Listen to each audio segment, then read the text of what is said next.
Well, hello everybody, welcome along to Transfer Deadline Day here on the Rangers Rabble now. We'll discuss transfers across the UK. When we've got time, we'll discuss, of course, transfers in Scotland. What it doesn't look like we'll be discussing much is transfers in Ibrox. Mark, what are you doing? It's been announced, Martin. It's just been announced. As we went live, what is the chances? Right, okay. So breaking news, Rangers are delighted to announce the signing of Oscar Cortes from RC Lens. Cortes signs on a loan deal until the end of the season with an option to buy in the summer subject to international clearance. Rangers just know, don't they, just how to mess with the rabble. They leave it until I say nothing's happening, folks. Just go to your bed and all of a sudden we make a signing, Robert. Listen, as the sort of theme tune was playing, I could see the comments rolling in. It's one we've been waiting for the last couple of days into it. It's not been a secret. And when was the last time we sort of signed a right winger? It's been a long time. So we'll see how he gets on. I listened to, I think it was Tim Vickery, the South American correspondent for the BBC, sort of saying how this guy's been great at under 20 level and under 23 level, and he's got a lot of pace, but we'll see how he gets on. Obviously in our league, he's not really worked out for him since he's moved to Europe in France, so it's a fresh start for him, I suppose, and he's got 4 or 5 months to really impress and hopefully kick on. Yeah, as I was trying to do the wee banner there, Robert, I was hoping you were going to keep going. Connor, your thoughts while I try and do the banner? Listen, it'll be an interesting one to see how we go. Good to get a right winger in. I've got to agree with Robert there. We do have a number of wingers in the squad, but they all seem to be in the left-hand side for some reason. That seems to be their preferred area. So it'll be interesting to see how Cortes fits in. I'd imagine, given that it's a loan to the end of the season with the option to buy, that we will see plenty of them. But obviously, I'm sure the other players at the club will be hoping that they can keep their place as well. It's good competition for them to maybe step up. Look, it's no necessarily the first position I'd wanted filled, but having him in there can only be a good thing to add to the squad depth, particularly when we've got so many players who get injured with a slight breeze. That's going to help, and let's hope that he doesn't put on a Rangers jersey and get injured straight away. But he's a young lad, 20, I think he is, isn't he? So, I think we just need to wait and see. I think the key thing is we need to be patient with him, because he's not going to come in and be absolutely out the box, flying straight away. Not at his age, and there'll be some big games that will come in and play in. I wonder whether we'll include him in the Europa League squad as well for the knockout stages. That'll be an interesting one to see as well. But no, I must say, I'm glad that we've got that deal over the line. It was kind of the worst kept secret at the club for the last couple of days, really, that he was coming in. But, good timing for us to come on just as he did. I mean, yeah, I heard that, Tim. By the way, folks, I've got a really sore throat, so I apologise for the coughing, etc., etc. Mark, Robert mentioned that Tim Vickery. Not interview, because he was only asked quickly, I think, at the end of a talk sport thing. He only spoke for about a minute. Basically just saying that it hasn't really worked out for him at Lens. But he's not played much. He's adapting to that league. So it's a bit strange that somebody who they've brought in, they've gave him, 5 games? And I think he's got a goal and an assist in those 5 games. Yeah, I think he's.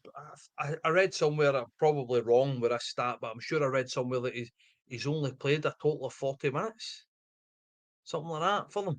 So he's come on as a sub a few times, I think, led to believe. Scored one, set up one.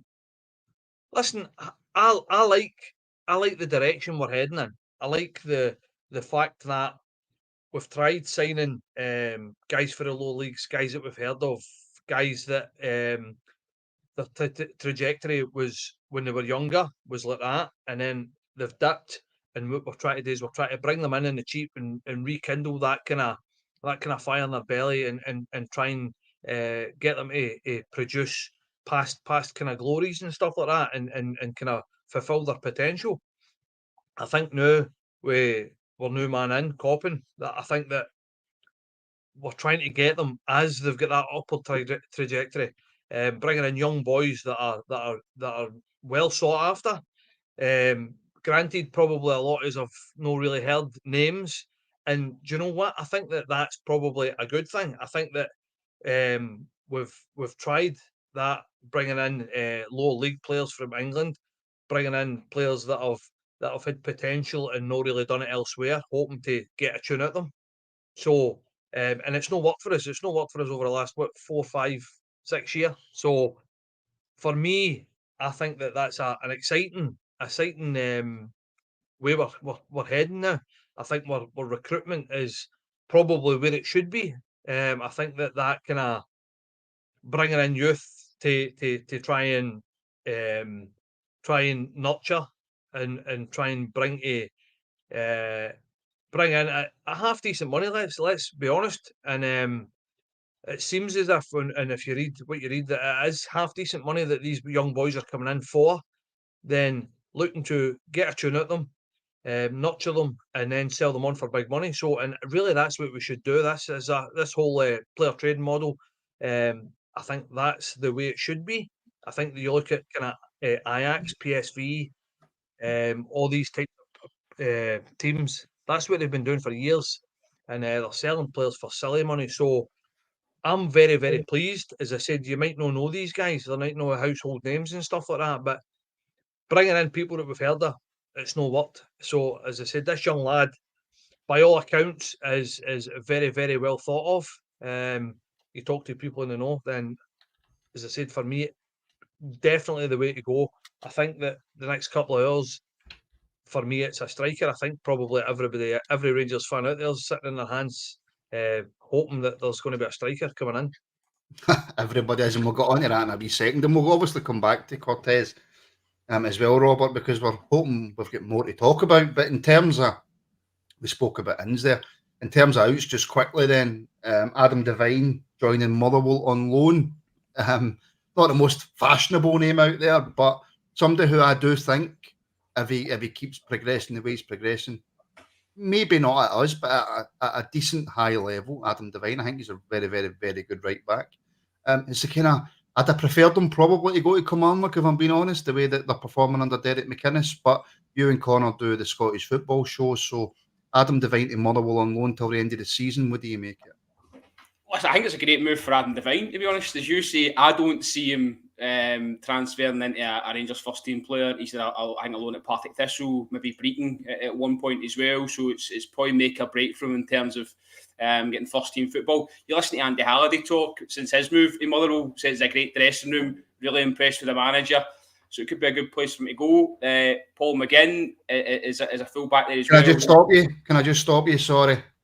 We've just had a tweet from Heart and Hand, which says that that's Rangers done for the night, so you can all stand down. So obviously they're in conversation with the club. So that would appear that in terms of transfers, there will be no more ins or outs at Rangers. We'll come back and discuss that in a wee second, Robert, but sorry, carry on.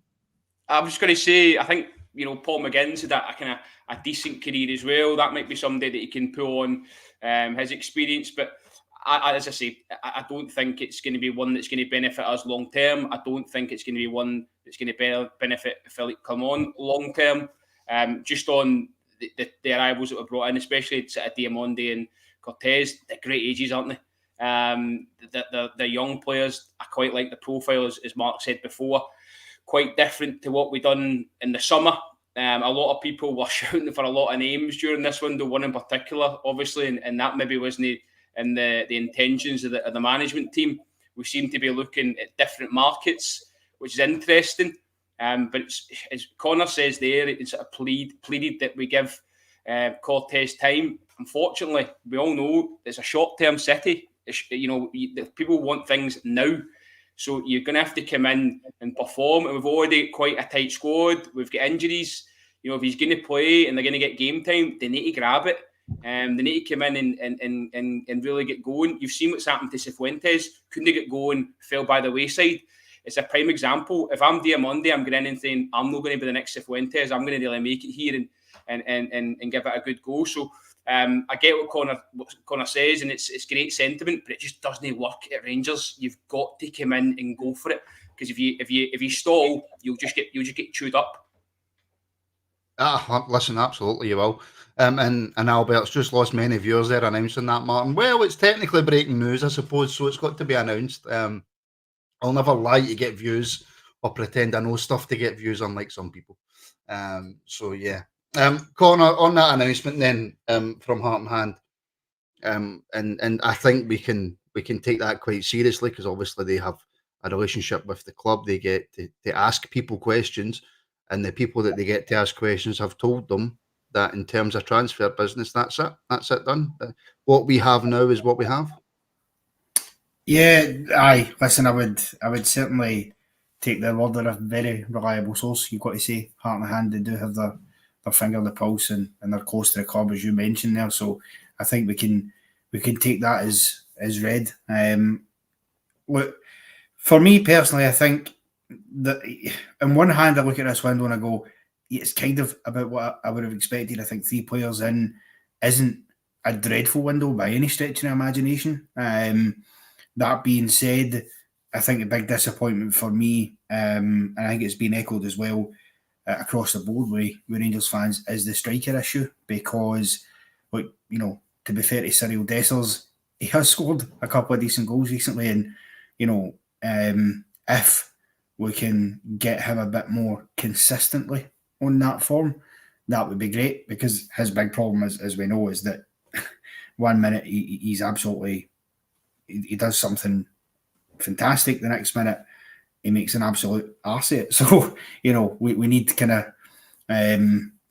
you know, the former there more often than not. But, and obviously, you know, we don't know, Danilo is probably not coming back for at least another, you know, before the split, at least he'll not be back for me. So that's problematic, especially because like, even with Kemar Roof, I think it'd be lucky if he makes another half a dozen appearances for us between now and the end of the season. So it would have been nice to get another striker in. I suppose what we could look at and say as well, and maybe the club would argue, we did bring in Fabio Silva. I guess he's supposed to fill that role, but we've not seen enough out of him yet to get a proper gauge. And you're on mute, That's you again. Sorry, Connor. That's you again, bringing somebody in, but who doesn't score goals. Well, now, maybe Rangers were thinking, we'll bring him in, and in Scotland, a guy of his quality, because he is real quality, we'll be able to play him up front, and he'll score the goals for us. But if you've not got a proven track record of scoring goals, doesn't matter where you go, you don't have the nous for scoring goals. Well, exactly. That's the thing. And again, I mean, look, the guy went to Wolves with a £40 million price tag, and somewhere in the back, he's a quality player. You know, so there's a reason they paid that for him. We can only hope that with Clement, you know, in charge, with him having the reins, that he can get that out of him between now and the end of the season, because him and Dessers are it. I'm afraid, in terms of the strikers, that's the 2 main guys we're going to be relying on to try and make sure we win a league title and possibly go on and pick up the Scottish Cup as well. I'm not saying Europe's impossible, but to be fair, with they 2 up front, I would quite happily take the treble. Given the circumstances, I don't think you could complain too much about that. So, but it'll be interesting to see. But the important thing is, we do have a bit of promise with the likes of Diamande and Cortes coming in as well. And your wingers and your midfielders are just as important in your attacking areas to help and make that happen, and chipping in as well. So, look, I'm disappointed we didn't bring in a proper striker, but I'm not overly concerned about the way the rest of the season's looking at. And part of that's maybe because them lot across the city haven't done as much business as I thought they might do. Still 2 hours to go. There's 2 hours to go, but for what they actually need to make them properly better, I don't think they're going to get that in the next 2 hours. They might bring in, you know, 1 or 2, but for me, I think we've got enough there to compete and to mount a serious challenge to wrestle the title back. But it relies on players getting to their best levels. Yeah, we will discuss that before we finish up about how the 2 squads look in terms of. Can I jump in? Let me jump in. Let me Can jump can in. you answer? Listen, Can you answer that for Rangers loyalist, Mark, for your channel member? Hey, but that's pretty much what I'm going to jump in and say. Anyways, is Can I to just do read with it this. out for you, for the people listening back on audio? You Absolute read it out, crap, buddy. this club and board. Everyone and his dog knew we needed a striker. Okay, gear up. No, listen. Do you honestly think that the board, Clement, Coppin, have just went like, do you know what? We'll no bother trying to bring in a striker. Listen, they've tried to bring in a striker. I'll put money in it. They've spoke to all sorts of strikers. They've looked at strikers. They've talked to clubs about strikers. If you think that they've just went like, do you know what? We'll just bring in a winger and a centre mid, and that'll be us done. That's bullshit. If anybody thinks that they've sat in their hands and no tried to bring in a winger, I've said a winger, tried to bring in a striker, then I don't know what you are thinking, because I'm 100% sure that they have tried. Now, they've maybe not done it. Still 2 years left, but they've maybe not done it. But that's not to say they've tried.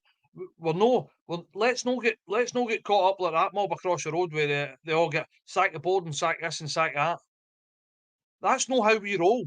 So let's not get like, wrapped up in that carry on, because they've tried. I'll put money in it. They've tried. They've not just went, do you know what?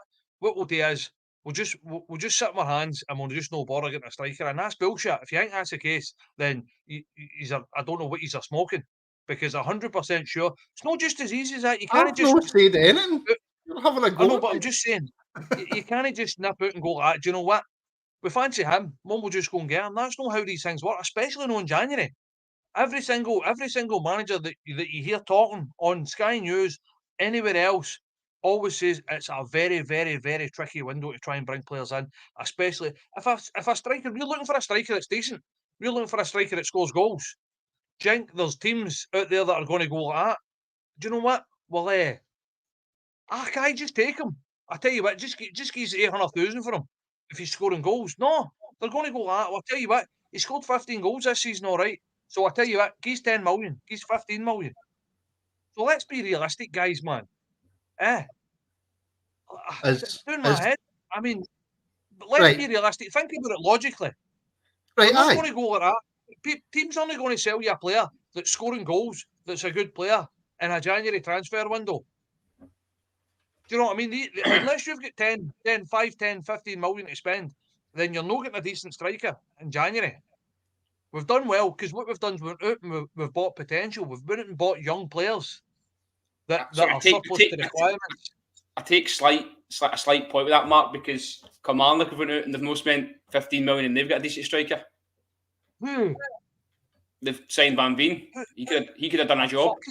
I wouldn't bow your head, fucking No, Van but Veen. listen. Van Veen. Don't talk to Mark when he's on a rant, Robert. Do not talk to Mark when he's. Van Veen. You said the club about Van Veen. The guy's had one decent season in Scotland. That's more than Dessus has had. It's more than Dessus has had. I tell you what, he's halfway through a season and he's scored 12 goals already. And you'll hang your hat on him for the rest of the campaign that he's going to win his league. No, that's I'll hang my hat on him. The £35 million worth of talent that we've just brought in. Yeah, I'll hang my hat on him. I'll hang my hat in young Ross McCausland. I'll hang my hat in Cortes that's just walked through the door. I'll hang my hat in Cantwell. Many hats you go. Don't hang your cat, Mark. Don't hang your cat. I've got hundreds of caps. I'll bring them all out. We can just hang them everywhere. That's what you said, cat. I was like, don't hang your cat, man. No hanging cats. People messaging in. Oh, you could kill me. All I'm saying is, let's be realistic here. The kind of striker that we are wanting as Rangers fans, that we're wanting to come into our club, to hit the ground running, to score goals. You can't just go and they just don't hang in trees. You just can't go like, oh, he's one of them, he's one of them, he's one of them. That's not how this works. And see if you think that is how this works, you're right to think about what it is you're actually what it is you're drinking or smoking. Listen, I agree with you in one side where you say it's a difficult window. And I think even more so this season, you can see the effect it's even having, on our neighbours who've got loads and loads of money. Newcastle, probably the richest club on the planet, having to sell players before they can buy players. So it is really difficult now, and your clubs aren't spending the cash like they were maybe 5, 6, 7 years ago. So it is difficult. I agree with you there. However, when it comes to Rangers and bringing in a striker, I think there was more moving parts than just bringing in one player. I think players had to move on. I think funds probably had to become available, and that never really happened. I think the target that we were all talking about was never really a target for the club. I think it was probably just fans talking. And albeit, we're saying that we need a striker, the club can't just sit there and chase a striker for 30 days. They've got to try and get other targets in as well. So you obviously prioritise what you can and try and get deals done. So listen, we've got what we've got now. We're going to have to go with that. If we get Danilo back in, brilliant. If we can get 6 games out of Kemaru, then hopefully they're really good ones. But it is now a real shot in the arm for Cyril Dessers from the manager, because he's saying to him, "You're my man now." There was someone from the RSPCA. There was a comment really early on. I don't know if anybody saw it, where it kind of said, is Philippe Clement took a gamble here because he could lose some staunch points in the bank if we get to the end of the season, don't win the league, and it's through lack of firepower.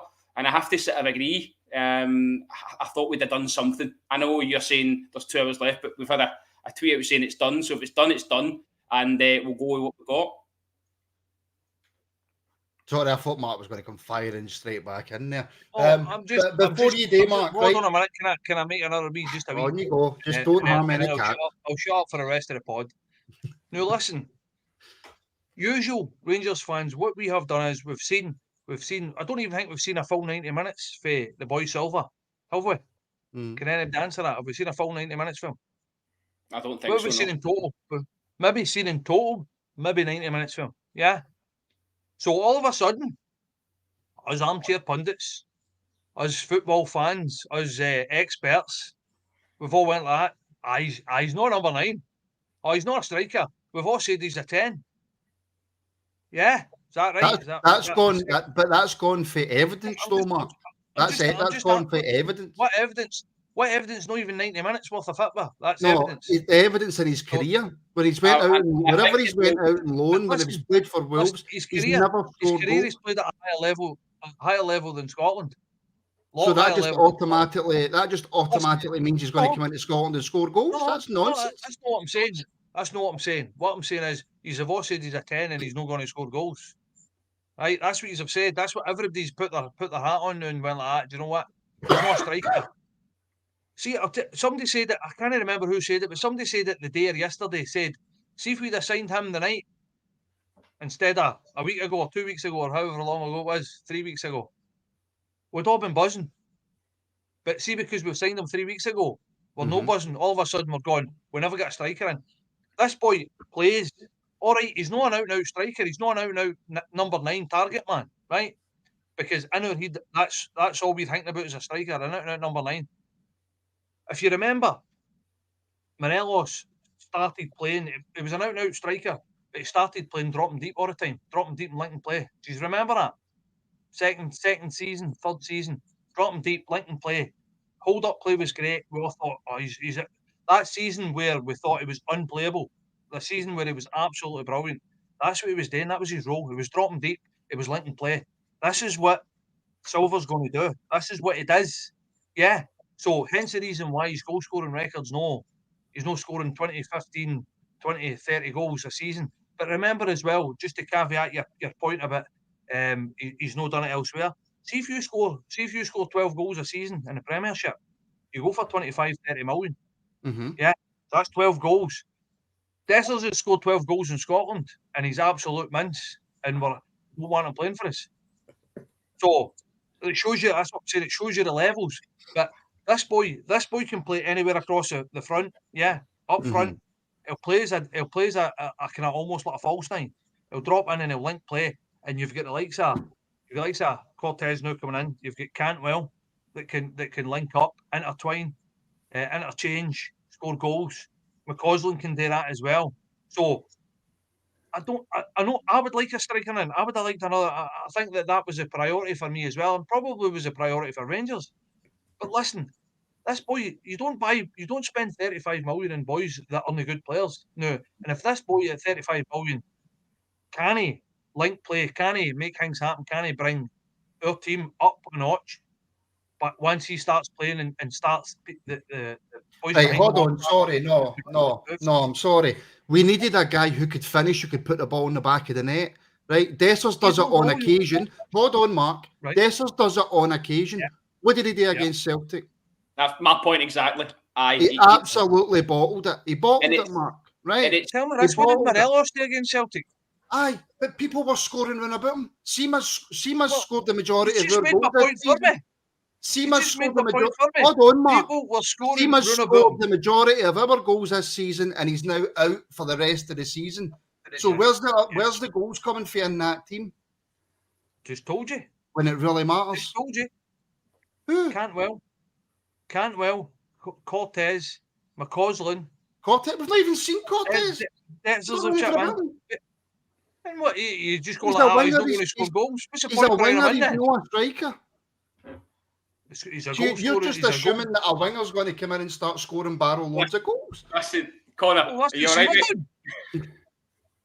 I'm As not you saying- Seaman done. I admire. Hold on. I'm not saying that Cortes isn't going to come. See, if Cortes could come in and score 40 goals, right, and absolutely bang them all in, Silva could turn round in the next game, score a hat-trick and go on and score barrel loads of goals. But what I'm saying is, see if it doesn't work, Mark, and we get to the end of the season and we haven't either A, put in a very, very good challenge to Celtic, or B, win the league. Everybody's going to go back to January and go, why did we not bring in a striker? Had we brought in a striker, what might have happened? So you're sitting there telling me that from the start of the season, and then as soon as Philip Clement came in, we weren't scouting players, whether it be in Britain, whether it be in Belgium, whether it be in Holland, wait a minute, whether it be anywhere, and then we've went the full of January and we've went, right, we can't bring in somebody because we can't afford them. There's not a lone striker out there we could have went for to get us through to the end of the season. There's not something this board could have done to bring in a striker. Listen, I'm no arguing the fact that we needed a striker, and I'm no arguing the fact that they tried or they didn't try. I'm not arguing that fact. I'm just arguing the fact that with everybody all of a sudden it's doom and gloom. It's not doom and gloom. It's just disappointment, I think, on the night. That's all it is. I'm disappointed as well. Like I said that I wanted a striker in as well, but it's not awful. It's not all that bad. It really isn't. I do think when you strip it back though, and you go, if Silva doesn't score the goals, right, then we are relying on Dessers for the rest of the season. Right. We are pretty much relying on 100%, yeah. Dessers. And Dessers is, I know Dessers has scored goals in Europe, right? And listen, it's a Chris Boyd situation. If you don't score against the wee, if you're not a striker who scores against the wee teams and who scores against the wee teams for you, I get that. But when you're fully reliant on you calm down, Keir. When you're fully reliant on Dessers, who we have seen when he doesn't have time to think, some beautiful finishes in there. But when you're playing against Celtic, when you're playing against the games where you need to get the points, he flaps. And Connor, I'm going to let you come in. Well, I think your point on Dessers is the right point. I think when he's got too much time to think, he does flap, and we've seen that. I mean, you know, he wanted about 4 hours on the ball at Parkhead when he didn't have that kind of time. You know, he's nipped in well, got the first touch right, and then he doesn't finish it. You know, and that's the kind of situation where even if you don't score there, just get a shot away, and he didn't. That's the worry. But then where I would counter that is then that's where we need our midfielders to be providing him a quality of service that doesn't allow him time to think, where he does have to take the chances on quickly and score like he did against St Mirren. To be fair, against Hibs, you could argue he had to think about that a wee bit because he has to control it well first and then it's a cheeky finish. Now, okay, you get just about enough pace on it to get in, but it's a good goal. I think, you know, we're in the situation we're in and we've got to keep the positive mindset, because what I would say, despite everything we've been talking about all season about the striker situation, we've won a cup. They've no. And if we win a game in hand, it's only a 2-point gap. So as far as I'm concerned, we are very much right in there in the race. They're not much better than us just now. In fact, Cyril Dessers has scored more goals this season than Kyogo. Because he's having a stinker this year, which that happens. I'm not saying that Dessers is a better striker because Kyogo can improve last Because year. he's not. But we also have to give the boy Silva time as well. He's played 2 matches and he is a forward. And I think if you ask the club, if you put that question to them, that would be the argument they would make. They would say, well, we have brought in a striker because Silva is a striker. Or at the very least, he's a centre forward. So I think we've got to give time to see how these boys go. You're right. When we get to the end of the season, if it's went, tits up and we're looking back in it, then certainly those questions will be asked and the board will have to answer them. I don't put much of the blame on Big Phil though, because he will have, I'm sure, wanted a striker in. And ultimately, if the scouting or whatever hasn't been able to identify somebody they could bring in for a good price, that's on them more than it is on him, to be fair. So I just think we need to let these new boys get a chance to see where they go over the next wee while and take it further. I'm not happy about Dessers being the main man, but if he keeps scoring goals and builds his confidence, we might actually find a player in there under a proper manager. Well, I tell you what, sorry, Conor, you've just took my next question, right? And I was going to play a bit of devil's advocate, and Robert, I'll go to you first before Mark starts shouting at me, right? And the fact he probably won't, but he scares me a little bit. We're talking about how we all wanted a striker, how we fear that with just Dessers, and even if Dessers picks up an injury, right, then what do we do? Which is what a few people have said in the comments. But have we seen a different Rangers under Clement, and have we seen a Rangers team that's actually starting to get better? Therefore, maybe we can go on and make a challenge for the title or even win the league under Clement with the squad that we currently have. Well, there's no doubt in my mind we can, certainly. However, I'd caveat that by saying I felt that same kind of optimism as we rolled up to Parkhead, a couple of weeks ago, and the wins I took it ourselves somewhat. So it's difficult. I think that the thing that no one's really acknowledging is the fact that we've got such a good defence. We're always on this podcast either moaning about Tavernier or Golson or Balogun or the centre back pairing or Redvan or Barisic, and we've conceded the least goals in the league. We've got a great goalkeeper. We're keeping clean sheets. I think that's really the solid basis that we're looking to build on. You saw it at the weekend, didn't play particularly well. Tough pitch, tough conditions, got the win. It's those kind of days that you look back on and think, that was one of the ones that helped us towards a league title. I'd hark back even to Tynecastle, and we got that one as well. That felt pretty big as well. So, to answer your question, I think we're getting loads better under Clement. He's you look at the players that he's brought in, but also the players that he's got getting more out of. I think that's really, really important. You don't see enough of that nowadays. Managers seem to be judged by the recruitment more so than the making players better. It's a manager's job to make what they've got better, and Clement's certainly doing that. And I think, looking at especially, I think Diamandé's probably the most exciting one. I know Mark's had his say about Silva, but I think Diamandé, when he gets going, could be, just really set the header alight, and he's the one I'm probably most excited to see.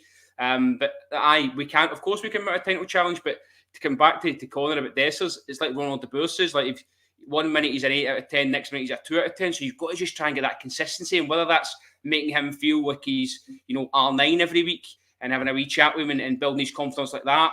And we can't afford for him to go through 2-3 games playing like the Cyril we saw at the start of the season. We need him like he is now and growing in stature and growing in confidence. And who knows, maybe there is a lot of people in the comments are saying about Zach Lovelace.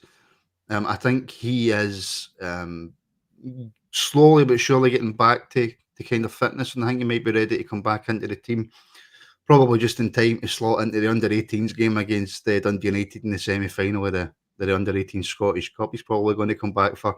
But yeah, I mean, I was going to mention the youth as well that can maybe come into the squad, but we're live tomorrow night, so I think I'll probably leave that for the guys tomorrow night, Mark. But let's move away from the forward chat. Let's go on to the defence.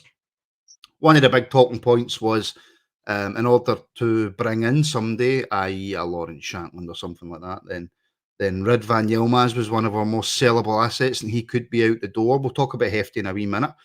But the fact that it looks as though although you can never say 100%, but it looks as though that Ridvan Yilmaz is going to stay at the club. That can only be a positive. Very much so in my book. I've probably been one of the only ones that's backed him for the start. I like the fact. I mean, I've said that many times in the pod as well. It's no new. I like the fact that he engages in a wing in a defensive way. Whereas Barisic has got this thing about stepping off and stepping off and stepping off and stepping off. I like my team, but I especially like my full backs to go and engage. Don't give a winger time to like, figure out what way he's going to go and how to run at you. It's just mad, but I like his energy. Everybody says he's too small for the Scottish game and all that, which is for me is absolute bullshit. If you're good enough, you're big enough. But I think it's a big thing. I think that probably is possibly the reason why we never get a striker in.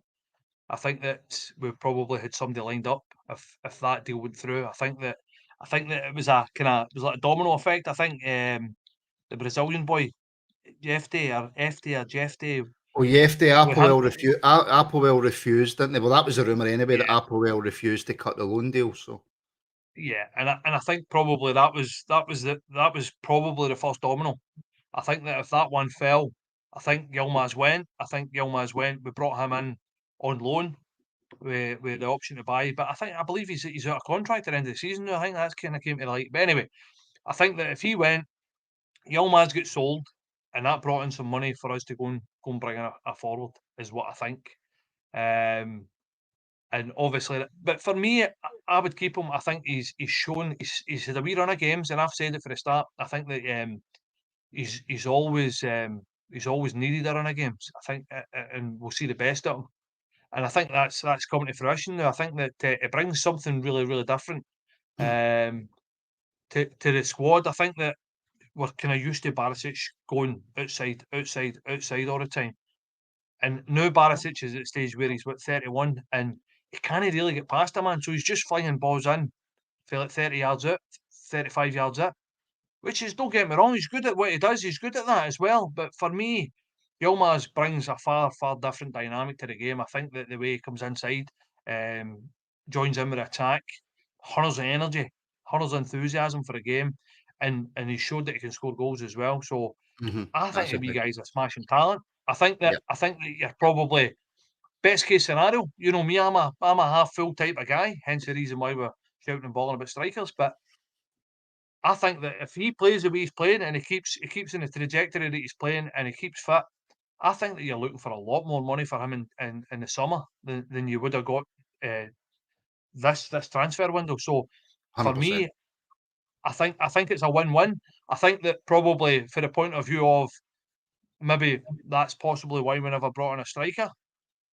is a bit of a kick in the teeth. But he's a good player, and I think that FT is probably one of these ones that would have come in and would have played second fiddle to Barisic until he got up to speed, which I think was probably the plan. But I think the wee man smashed. I think he's a great wee player. I love his enthusiasm. I love his pace.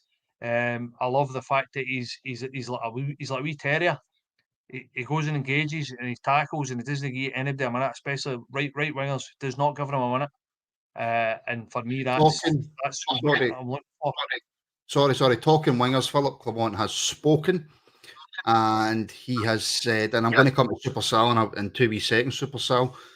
I am really delighted to add Oscar to our squad. Our discussions have been really positive, and I believe he will be a big asset to the squad as we fight across three fronts for the remainder of the season. That was easy for me to say.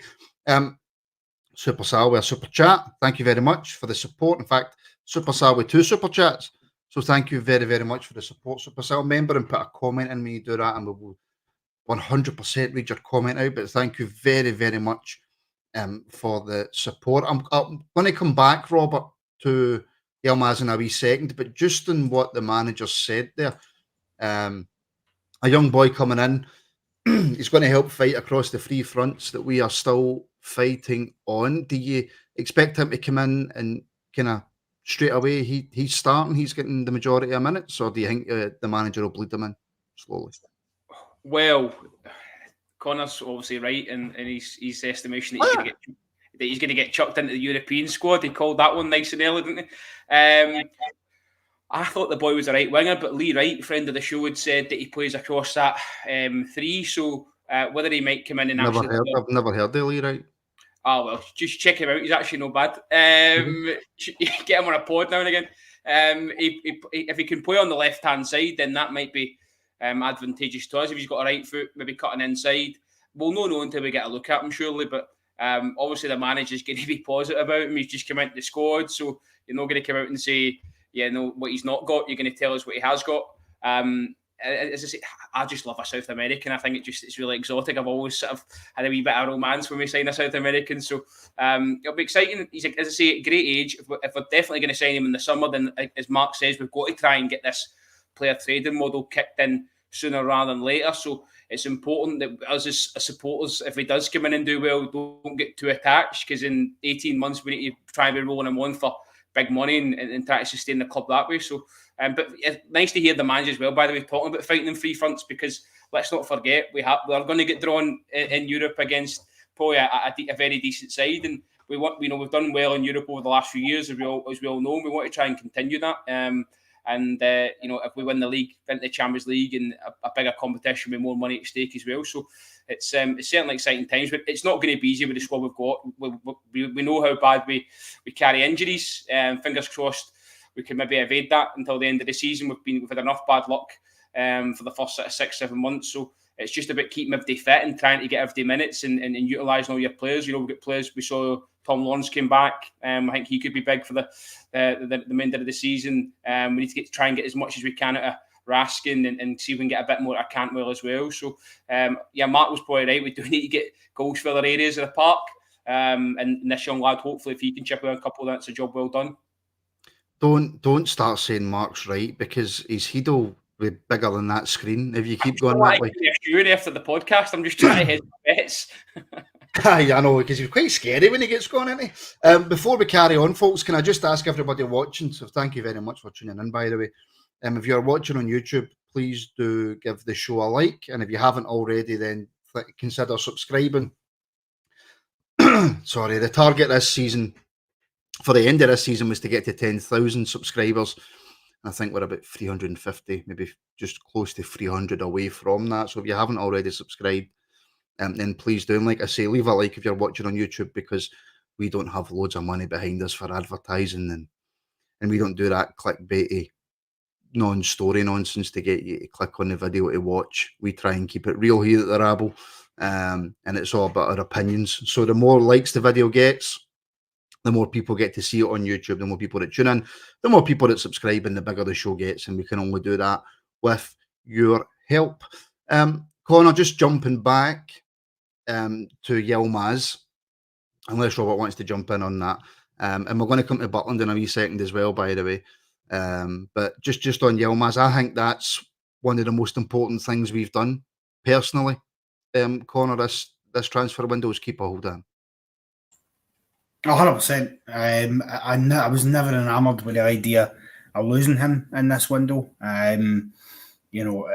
Serious reservations, because ultimately, if he had gone, you'd be left with Barisic having to carry the can, realistically. I suppose we might have put Sterling in there, who knows, but delighted to have kept him to the end of the season, because I just feel like he seems to have since come in particular, but even in the early part of the season under Beale, he was at times a rare bright spark in certain games. He has helped kick us on in, and I think he's getting better almost by the game under Clement, really. He's no put a foot wrong, and I just think he's an important player for us to have. I think especially with the fact that, Borna doesn't have the pace that he used to have. I think that's clear. So having somebody like Ridvan there who's got that good bit of pace, who can get up and down that line as our fullbacks, that's the requirement, and with the style we play for them to do. And I just think he he does that well. Again, scored a brilliant goal. It has to be said against Hibs as well. So he's got a finish or two in his locker into the bargain. So you can't qualm. But I think that is probably, for me, that's arguably the standout thing that we've done between him and obviously Butland. Keeping them is, I think, important. I think if you lose one of them, if you lose Vidvan, then we might have went on as we were talking about earlier, and spent money elsewhere in strikers and stuff. But then we'd have had a massive gap at left back that would have been a weak spot, I think, for us, to be honest with you. It has. Sorry, I was just reading a comment and then I get distracted and I went away in a wee daze. My apologies, gents.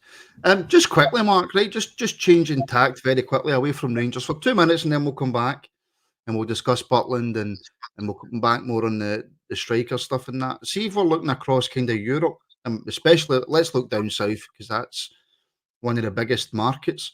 We're not seeing a lot of transfers in January, and I know that you don't usually anyway, right? I know January's obviously never as busy as the summer window, but in terms of down south, not a lot's happening. Very, very little. I mean, West Brom have took Mikey Johnson. That's mental, isn't it? I tell you what's even mental. Have you seen that one? If you are watching Sky Sports News, I've got it on mute. Jesse Lingard close to joining FC Seoul in South Korea. Yeah. What is going on, man? I think he's 29. Mm-hmm. Talk about fall from grace. But yeah, on your point, I think it just shows you how difficult the market is, and people don't want to sell players. I mean, there's teams down south that need to sell players because of financial fair play.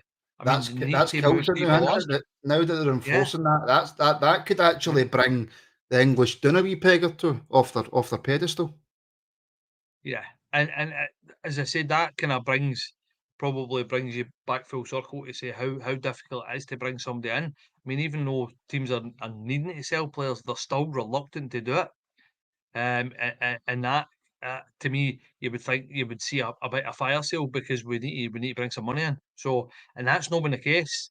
People are willing to play their cards a little bit closer to their chest and hang on to them to the summer to see what happens and see if they can get away with it and wheel and deal to try and kind of balance the books a wee bit. But yeah, it's because usually, as you all know, I love a transfer deadline day. I love it. That's my favourite time of the year to see who's going where and stuff like that. But it's not been exciting at all. And even as a young boy went to Crystal Palace, I've never even heard of, and they paid 22 million for him. Mm-hmm. And that just blows my mind. 22 million, never heard of the boy, never heard of him, from Blackburn. 22 million for a young boy. I mean, just blows my mind. And we're here talking about Van Veen. Huh? No, I get it. I think it's just if you could have. I think Robert's point was if you could have him as backup, even if you had him, he'd come on and score you a few goals. I get but again, no for me. I mean, maybe Miovski or something like that. We could have got him in at a decent price or something. No, but sorry, just to tie all this in, right? You spoke about Ridvan and keeping him. Now, maybe if this hefty transfer had gone through, Ridvan might have been, found a route out, right? And then money could have come in and then we could have actually went and spent. But the fact is, if we didn't have, the point I was trying to make about Van Veen is if we didn't have money, then maybe he could have been an option. Mark was saying you needed selling money to go and get a striker. That was my point, that maybe selling money was needed. There was a couple of options there. But anyway, I'm not going to fight them again. I love the big man. No, just on that, but it's got tinges of the likes of Eagle Ossenstad. Do you remember him? That for me is that's a Van Veen. You bring somebody in, that's what Van Veen was like for me in my head. But that was the same kind of signing. I don't see it working. Or John Daly, there's another one. That's the same kind of. Where you goes. The golfer. John, he'd be better playing golf. He wasn't a footballer anyway. Excuse me, sorry. I mean, I'm looking at Sky Sports News, right? Because I'm trying to see if Rangers are just trying to pull a fly one and they announce something And see when you've got Adam Devine and Mason Holgate as your main transfer stories on Sky Sports News, that's when you know it's a quiet night. And I can't remember there being a January where there's not been like a big transfer, Robert. It's been a strange one. No, because I think, as you say, it's all been sort of engineered now by this FFP. We saw the likes of Everton hammered for it. Clubs are just reluctant to spend, and as we said earlier on, Newcastle, probably the richest club on the planet, having to sell players where they can bring players in. You look at the English league has sort of started all this carry on, and it looks like it's come back to haunt them because the Germans and the Spaniards aren't they playing silly money. I saw Bayern were linked with, was it Trippier, and I think they offered about 15 million. Newcastle maybe wanted upwards of 20, and they sort of walked away. They won't be drawn in by it. So I think Sky as well have got a part to play in this because they built up these deadline days and they sell it like a blockbuster movie, and more often than not it turns into we're nearly at 10 o'clock, a limp dick. So it's just one of them, isn't it? It gets built up to the high heavens, and then you wait 30 days and nothing happens. And a lot of the business does get done late, granted. But we're not going to see any of it up here. You look at the big name that Celtic are getting linked with as a loan signing from Norwich. So it tells you kind of where we're at in the grand scheme of things, in particular in January. So as I say, very difficult. Not many transfers stand out, but Danny Wilson to Queen's Park, what a move! What a move that is for Queen's Park, by the way, because he'll do all right in the Championship. I reckon. Was that straight from the MLS? That was he still playing, or was he a free agent? I've got no idea, but there's no way he stays fit, is there? He's still playing. I tell you one that talking of transfers and stuff like that. The one that I don't know if any of you have heard him or know him. I'm trying to remember his second name. Young Swedish boy going to Barcelona, 17-year-old, and I just happened across a tweet about it, and I was like, "Who's that?" And there was a video. This young boy is outstanding. Let me try and find his name for you, man. If you want to go and look this boy up, what a player this boy is, man. Well, you've seen that with Robert saying about other leagues, but the foreign leagues not having so many problems, but the Spanish league did have a number of problems a few years ago. I mean, you think Barcelona had to sell Lionel Messi because they were in an absolute mess financially. And actually, they never sold him. They couldn't afford to renew his contract. Yeah, basically. So they had to just accept what they could get at the time, which was the release clause, and that was it. Because the FFP, and I'm a fan of FFP as a principle, definitely. My problem is that you're enforcing it so quickly at a time where the genie's already out the bottle. Man City are laughing because they don't care. They've already benefited for all this stuff in the past. PSG were the same. Chelsea under Abramovich as well. All these clubs are protected now from any other club mounting any serious challenge anytime soon because they can't spend the money that's already. Now, these clubs might get pulled up for it. I know City have got, over 100 charges pending, but apparently they'll not see it. A court. Yeah, but a lot of the charges are trumped up nonsense just to make it look worse than what it actually is. Yeah.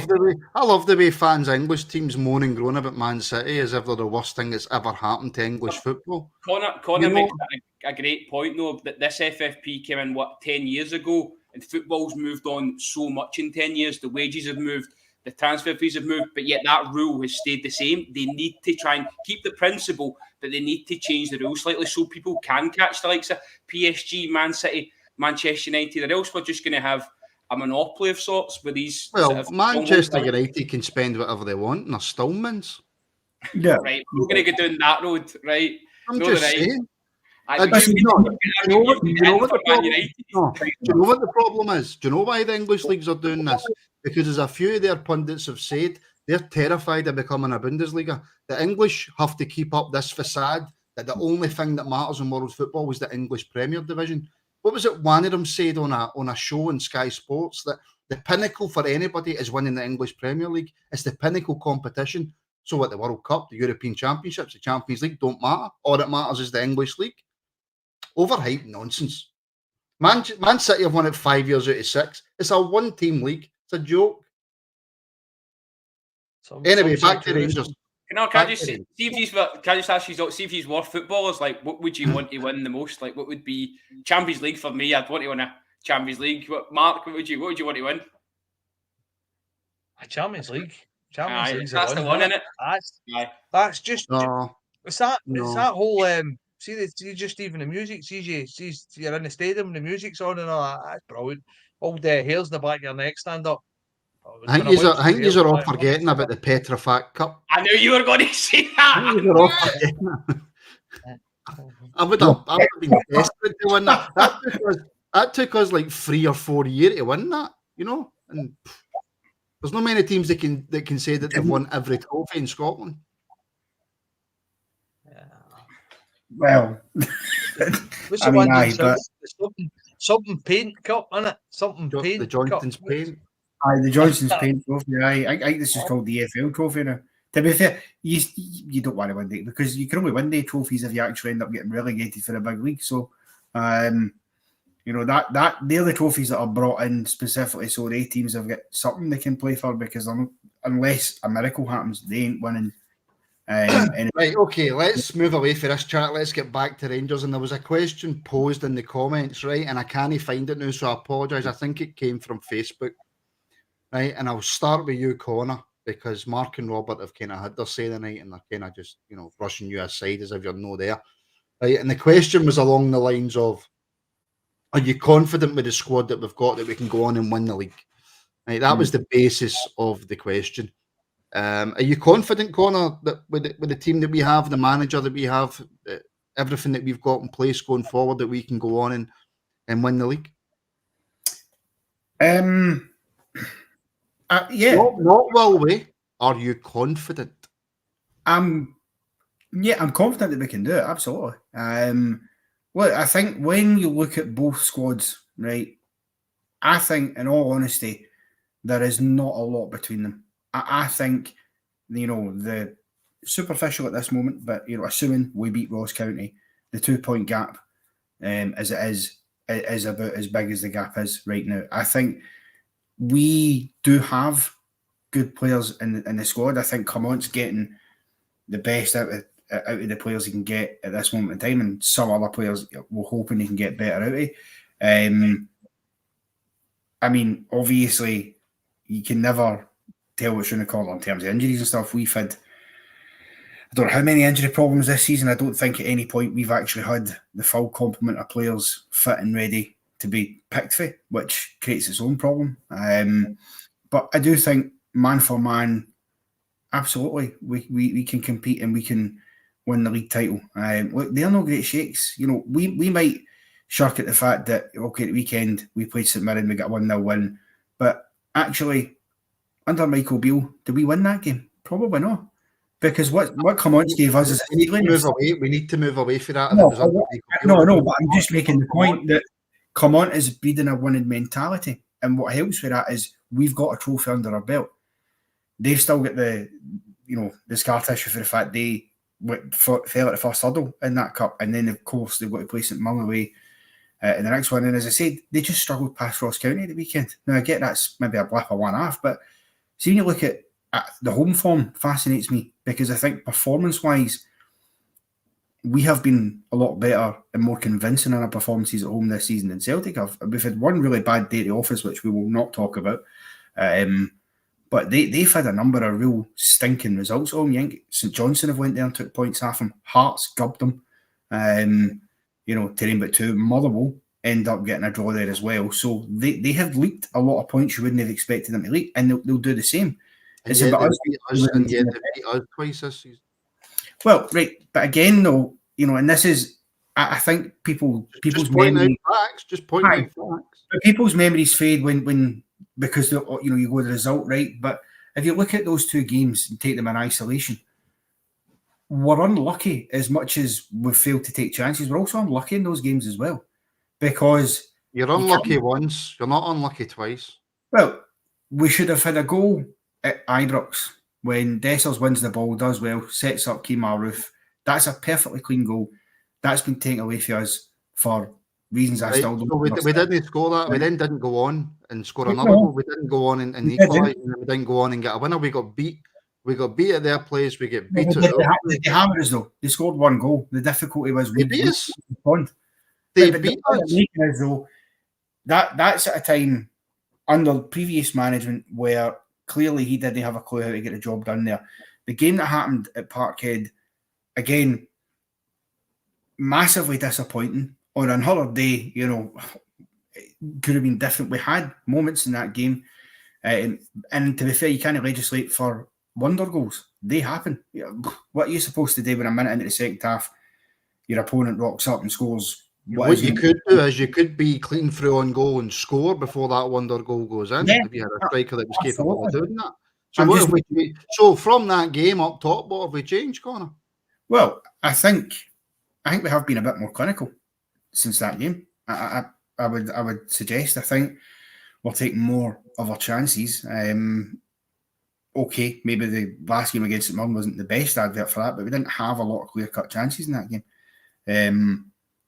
Where we do need to improve is in games against Celtic. We need to be taking chances and scoring, and I'm sure we will. We play them with start of March at Ibrox in front of a packed house. Come on, you know, it'll be second attempt. And to be honest, see if I'm come on, you shouldn't need to motivate players to get up for it. But one of the first things I'd be doing is I'd be tagging up what Brendan Rodgers said after that last game when he came out and said that he's played against 5 different Rangers managers and he keeps getting told Rangers are coming.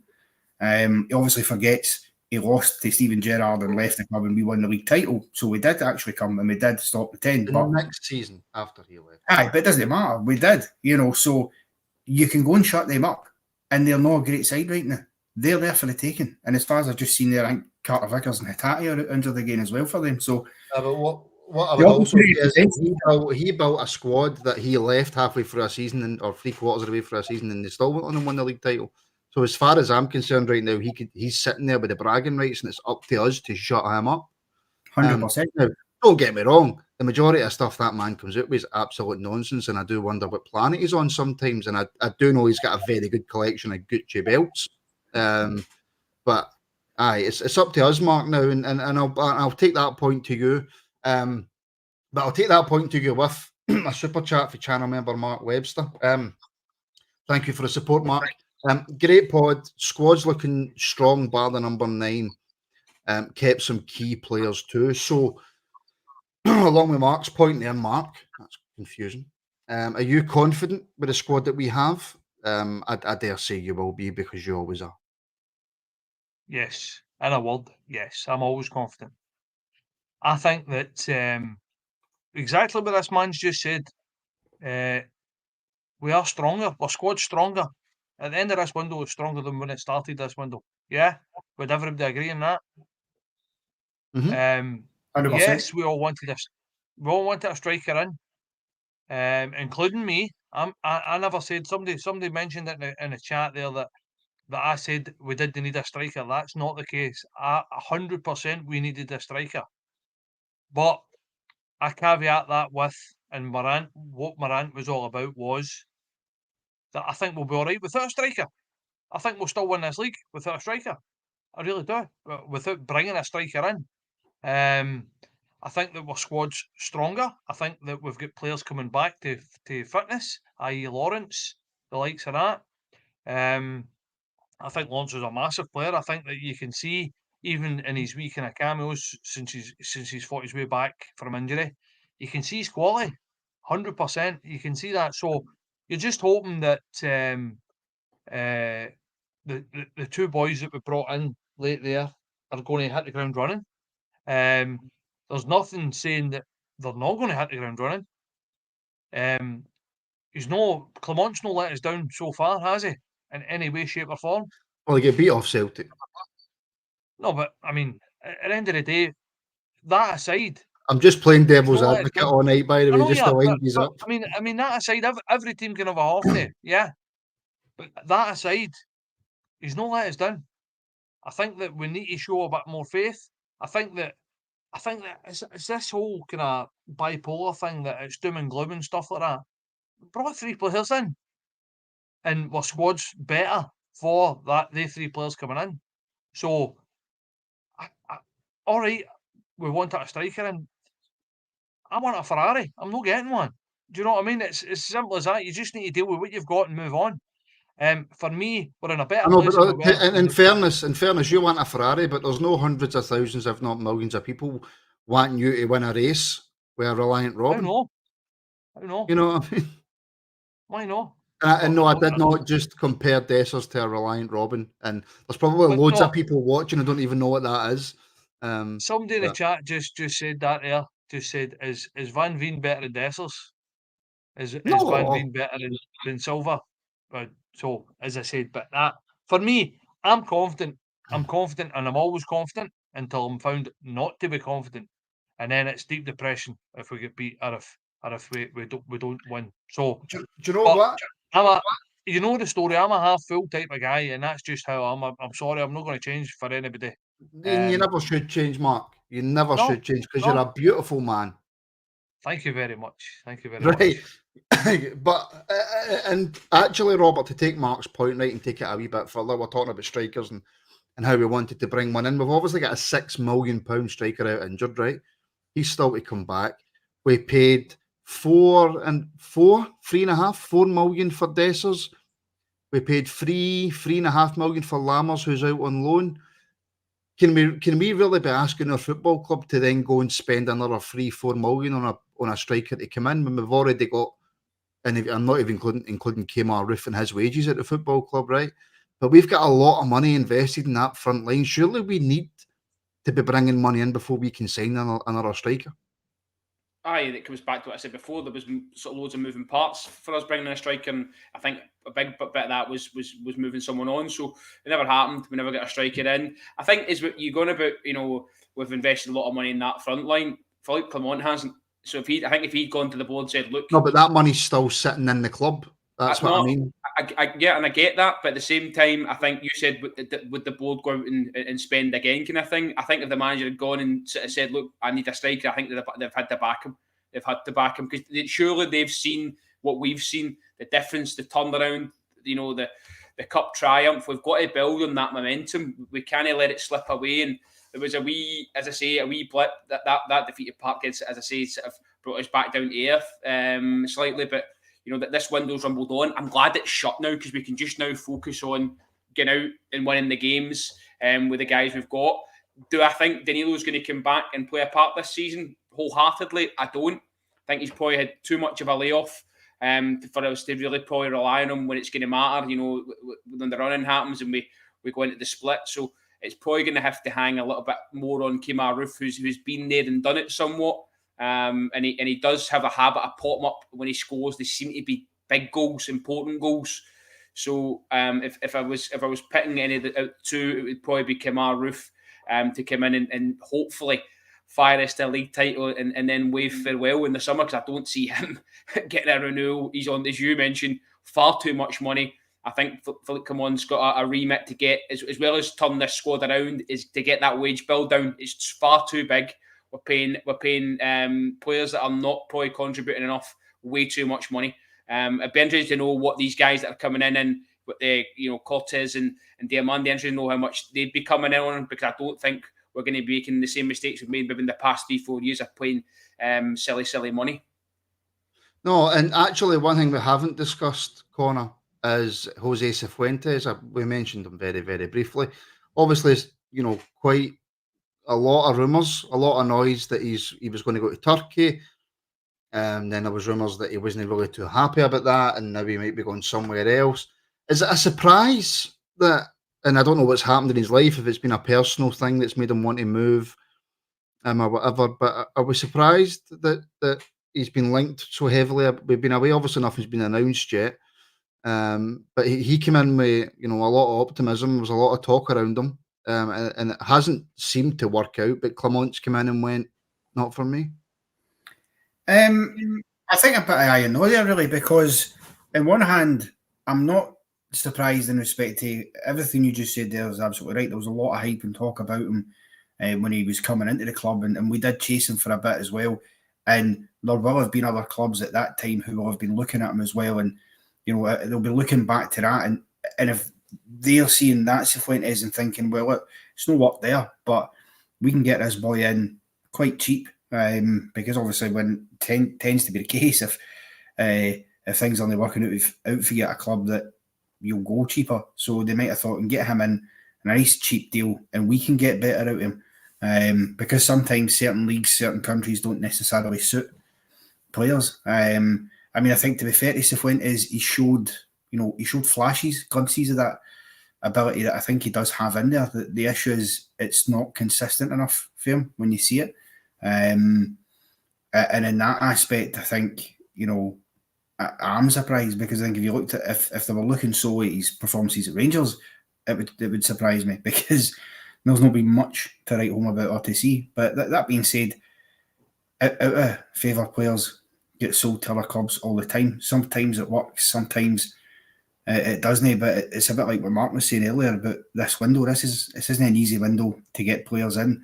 And if you think you can get somebody nice and cheap, then you'll bring them in. Sorry. I'm laughing because Wolves have just scored a 95th minute equaliser against Man U. Well, I hate to pick your nose at a joint, but Man U have just scored a 97th. Oh, 4-3. Oh, unbelievable. Damn it. Hoping for a bit of VR. I bet you wish you hadn't opened your mouth, Martin. Oh, Scott Kerr's going to absolutely annihilate me, by the I way. was going to say, Kerr is sitting in his rocking chair howling right now. Oh, I'm gutted. I'm absolutely I can actually hear wee Lewis as well, having a wee chuckle. It's all right. Just never mind. Sorry, Mark, I'll bring you in then on what Connor was saying there about Cifuentes. Listen, he hasn't left yet. It's not been confirmed, so technically he's still a Rangers player. Do you see that one happening? And I know that's a pure journalistic question, right? Let's go to Mark for the latest on Jose Cifuentes. Mark, do you see it happening? Loaded question. Listen, I was very excited about him coming in. I get caught up in the hype. I always expect anybody we sign to hit the ground running and be very good. And I think he's struggled to adapt. I think it's been a wee bit of culture shock for the boy. I don't think his English was very good at all when he come in. I think it was very, very broken English. And listen, there's people that speak. I was going to nearly say the Queen's English or the King's English. That is now. There's people that speak the King's English that come to Scotland and struggle to make out a word we say. So if you come from a Spanish speaking background, from a Spanish speaking country, he spent years in California where pretty much everybody speaks Spanish in California. It's 35 degrees even in the winter. It come to Scotland in the pissing rain, sleet, snow, and there's somebody just making mad noises at you. It can't be easy. But listen, he's bread and butter and he's here to play football. So for me, that language barrier shouldn't be an issue. But I think he struggled. I think he struggled to adapt. As Connor said, you've seen wee bits and bobs. It's a odd game where he's looked apart. And then there's been odd games. I think as well, he's been a bit of a victim of Beale. I think Beale bought him and brought him into play in a system. I think that Beale still doesn't know what that system was. But I think that this is a problem. I don't think he's particularly the way we're playing a double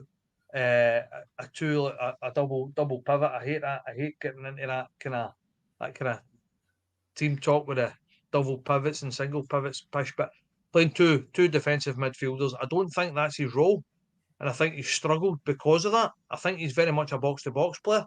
I don't think he's got the range of passing to play in that two in the middle of the park. And I think he's kind of fell foul to that a bit.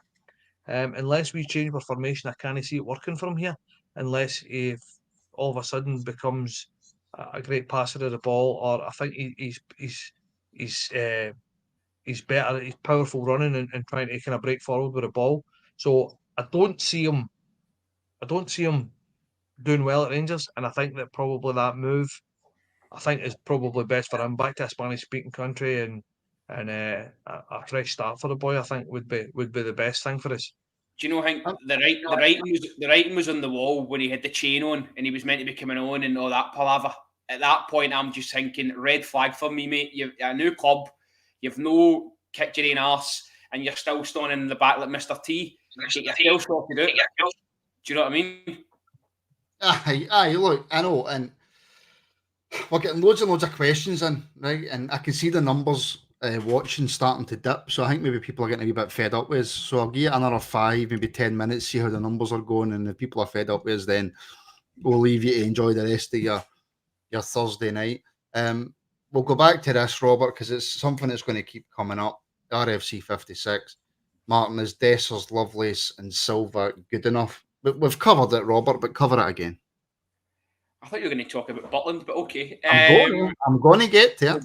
You're going to, right. Just pull that point up again, sorry, I missed it. It was, is Lovelace, Dessers and Silva good enough? Mm-hmm. If you're asking me here today, I hope so, but I don't think so. I don't share Mark's enthusiasm for Silva as a goal getter. I'm hoping he can create more chances. Say goal scorer, it sounds better. What did I say? Goal getter. Oh, sorry. Goal creator. I'll take that one. I just don't see. I just don't see him as a guy that's going to get you 10 goals until the end of the season. What I will say in terms of positivity is I like the way he's shown wee glimpses of some nice link-up play with Cantwell. Maybe there can be some progression there. Lovelace it's one of them. You know, they see the game at St Mirren when he got injured, but he started that game ever so well, and you think he could really contribute, but then he's been out for that length of time. You don't know what you're going to get when he comes back. And same with Rangers players, when they seem to get injured, they seem to have a reoccurrence of that injury as soon as they get back as well. So I don't know. It's a difficult one to hang your hopes on such a young lad, but he came with so much promise. He played a couple of games in the Championship with Millwall, and he's maybe not had as much exposure as he thought he was going to get at Rangers since coming up. It just all comes down to Cyril Dessers for me. But we've got to really try and maximise this guy and get his numbers as high as we can. I know Mark mentioned his stats. I know Connor referenced he scored more than Kyogo, but it's just what you see on the eye. You don't see a naturally gifted striker. You see a guy that seems to, when he gets into the areas, he's putting chances away, but he's also missing a few chances as well. I mean, he missed a number at Dumbarton that he probably should have done a lot better with. But then again, it does maybe come down to what we touched on earlier on is confidence. So let's just back him. We've got to back him now. He's the number 9, and hopefully it will come down to those games against Celtic. Alan McCoy said, as a Rangers striker, you're judged against what you do against Celtic, and he's done hee-haw against Celtic, so he's got to do something against Celtic in these next 2 games. Again, though, I would then come back at that way. Alfredo Morelos done really nothing against Celtic, and we all lauded him, and he's our top European goal scorer. Was he not chased in the end? I would say in the end, but not in his first season. A better example of that is Chris Boyd. How many did he score against Celtic? 1. I think he scored 1 for Kilmarnock against them as well. But still, until he had his second period, considered a legend at the club because of the amount of goals he scored against everybody else. Did you hear what I said? I said Ali McCoist said, take it up with McCoist on Instagram. I'm not disagreeing, but what I'm saying is that sometimes there are exceptions to the rule, and clearly Chris Boyd was one of those exceptions. Alfie similarly, because he actually, weirdly, he almost got a cult figure status because he hadn't scored and everybody wanted him to, and then we remember he misses a penalty against them in the League Cup final, and you're thinking it's never going to happen, and then eventually does, get that monkey off his back, and he's actually scored more against them than Boyd did. So I'm saying there are exceptions to the rule for whatever reason. Certain players can just enamour themselves naturally. I think, and right now Dessers hasn't necessarily had that. Although I do think a lot of fans are wishing him well. I mean, you see them when he's scoring the goal. You got a song for him now and everything. Yeah, nice one, Cyril. Because you want it to be not so much for the Sebo point of view, where because you liked him as a guy, you just wanted him to do well. More the we believe in you, we think you can give us more, and that's good for his confidence as well, because it's never great for any striker when you're low scoring, but it's even worse when every time you go to the park you've got fans on your back and all the rest of it as well. It doesn't help. It's massive pressure. The big difference with people like Boyd though was like Boyd scored like a shed load of goals for us. You know what I mean? So did Alfie. Listen. Big Dessers, head doesn't get down. He's always there to miss the next chance. This is really true. This is true. And you know what? It actually brings me on to a point, Mark. Hold on, right? I said kind of tongue in cheek there. He's always there to miss, but he does. Listen, there's There's better players in Dessers. Head would have been doing it for the same start at Rangers that he's had. He's getting jeered off the park and stuff like that. And look, fair play to the big man. The big man's head's not been doing it. He's still there. He's still in there, and he's still in there. He get in the positions to have chances. So, it's like Robert said, you need to back the boy. You need to back him purely for that. See that kind of that cantankerism and that fact that his head's not going down and he's willing to power through. What I don't think that's a word, Mark, but you can have it. No, that's a word. Cantankerism's a word. Cantankerism is a word, is it? Yes. It's a brilliant word. All right. I'll let you have it. I'm here all night. It's yours inquiry. No. I'm here all night. If one of our really intelligent viewers would like to put in the comments exactly what cantankerism means. I don't think Laurie Fideliston's watching. Yeah, but here, to be fair, he probably is. But all right, Robert. Let's discuss then the kind of fan reaction, because we've seen it a bit on here. We've seen it in our comments. We've seen it in social media over the last few weeks, over the kind of month of January, I suppose. We've seen it. A lot of fans will tonight give us their views on social media. When they wake up tomorrow, they'll have their views in work, and there'll be a lot of fans who are angry, who are annoyed that we didn't bring in a striker. There's a lot of fans who are, screaming and shouting about the board. Is that justified? No, absolutely not. Come on. We need to have some realism here. It's a business. I get that we're trying to go for a title, but the manager's got to be measured. The club have got to be measured. We've been too gung ho in the past and chucking money at it, and we even seen in the summer. Even if you do throw money at it, there's no guarantees. So it's just a bit about being a bit more, as I say, savvy. And we've seen already the manager is good at getting the best out of what he's got. Albeit, I don't really want to see Sterling on the left-hand side anymore. But it's all about just getting through each game. The manager's said since he started that it's a marathon, not a sprint, and we've got to just try to buy into that. But no, I don't. I think turning the board and the manager and etc. It would be really naive to do it this juncture. As we've said throughout this pod tonight, January's a difficult window. The club have done a good bit of business. I can see some people saying, it's nonsense, we've spent no money, it's ridiculous from Rangers. I think those people need to maybe, watch a little bit more football and have a bit more understanding of what actually goes on in terms of running a football club. But we'll see how it pans out.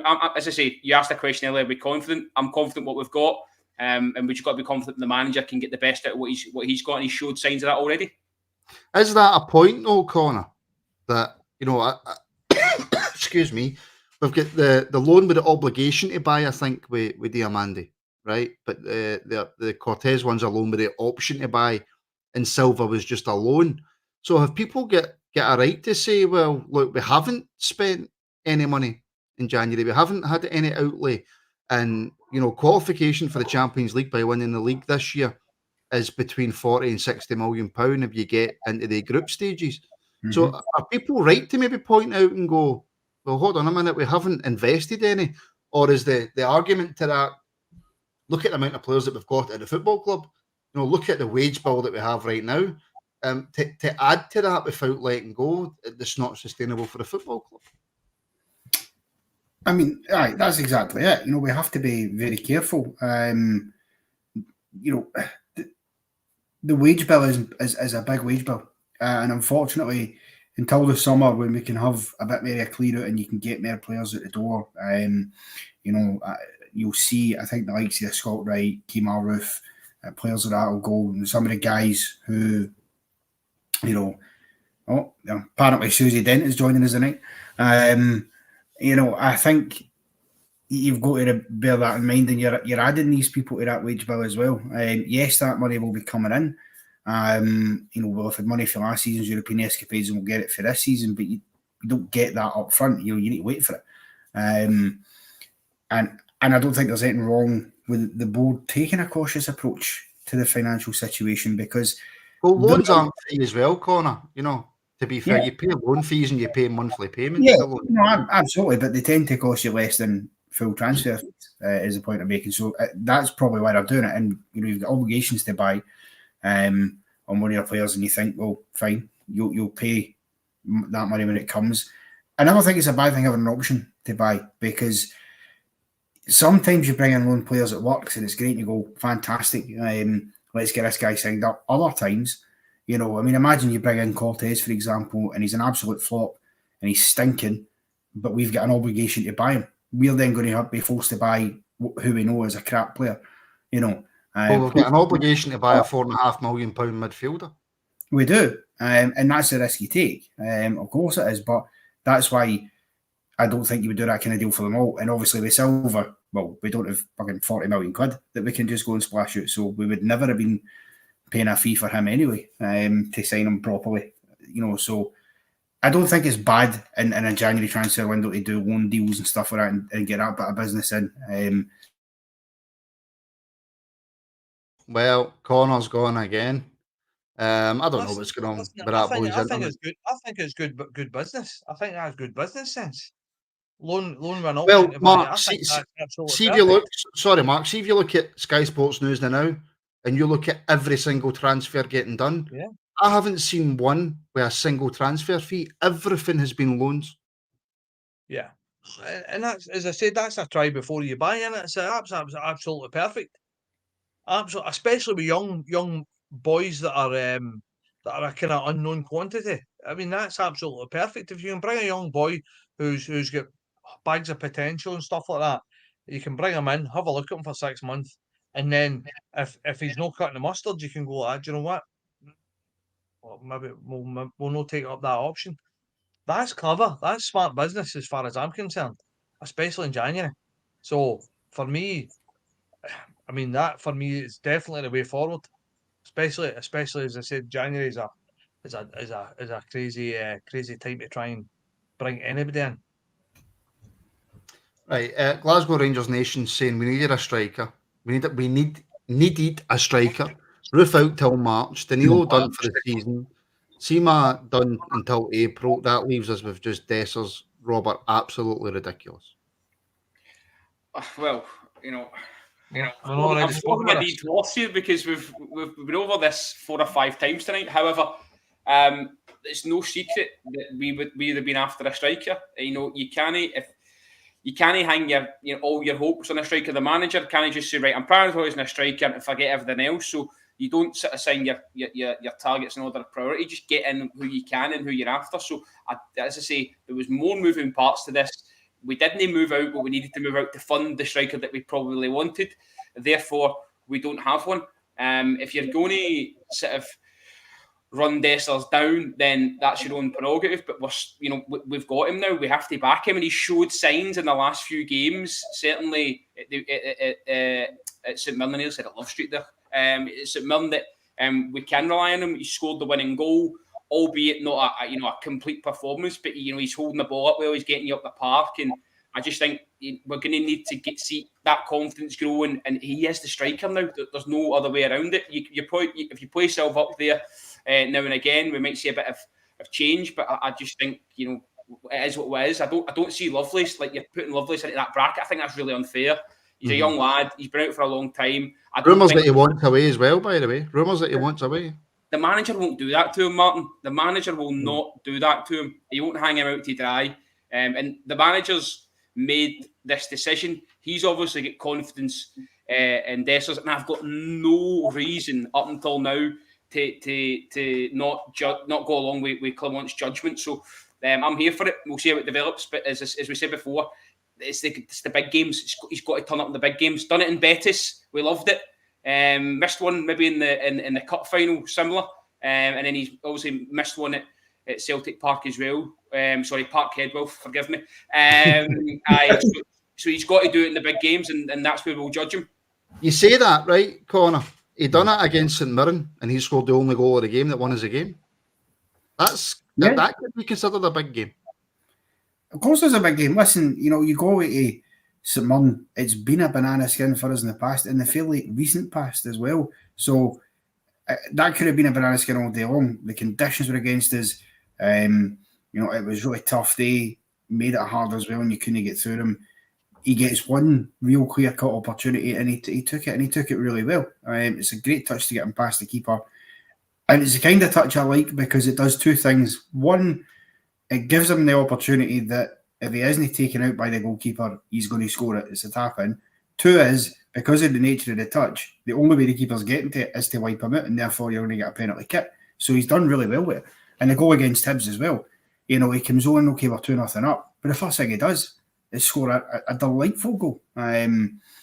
So there's obviously some sort of ability there. You know what I mean? But it's about the consistency. It's also about, can he go and score more than one goal in a match as well? Because in that same game against Hibs, he gets a great opportunity to score a second. What I would say in his defence is the angle's slightly against him, and keeper has come out and made himself big, so it's not as easy a chance as you'd think on the face of it, but he should probably still be scoring it. So that's where you need more. But listen, you've got a midfield there as well who could be contributing one or two more goals. And we talk a lot about the forwards, and rightly so, when it comes to goals, but there's one or two other midfielders who haven't contributed enough goals for me. I mean, Raskin's been here longer than Dessers, and he's, for me, as much as I like him, and I think he's careful. He's good when it comes to assists and stuff like that, but he can't tell me he's scored enough goals for a central midfield. Exactly. I mean, he's got to be better. Cantwell, again, like him, but could be contributing more goals as well. So he scored a few lately. Yeah, he has lately. Like this. So you hope that we can build that confidence and take it further. I think the real witness test is going to be next month, because assuming we're still in the cup, which we probably should be, let's be honest here. We've got a nice home tie in the next round. When do we ever get drawn away? And when do Celtic ever get a home tie? I know, it's unbelievable. But assuming we're going to be competing in three fronts then, because the European stuff's back. So you're going to be back to that Thursday, Sunday. With them not playing in Europe anymore, they're going to play on the Saturday. So yeah, I mean, it's the knockout stages of Europe, so we might have 2 games, we might have more, but it's not it's not a group stage where you're guaranteed that we're going to be playing 6 games in the space of 8 weeks or whatever it is. I understand times moving forward, Mark. So there was a lot of rumours. I can't remember. Was it Nottingham Forest were believed to be interested in Jack Butland, and apparently the club, Mark, rejected that bid. For me, he was not the only one, but he has been is it fair to say he's been our best player this season? Is that fair? I know he's not always had a lot to do, but he's always been there. And if we had sold him, if we had got rid of him without a replacement, that was game over for me. It's the fairest thing you've ever said in your life. That is fair. He's 100% our best player this season. I think that probably the biggest thing this transfer window is keeping a hold of him. I think that Forrest had a wee sniff, and rightly so, got batted away. I think that